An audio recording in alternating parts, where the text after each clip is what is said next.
Hi guys, today we've got here Realme C67 and let me show you how to change keyboard language.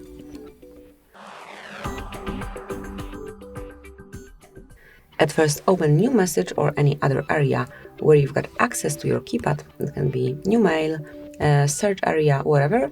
You just need to have this panel active. Now mark settings icon, go to languages and tap on add keyboard. Select the language that you want to use your device, use your keyboard in. You can either scroll all the way down till you find the preferred language, or you can tap in at search button and provide it here.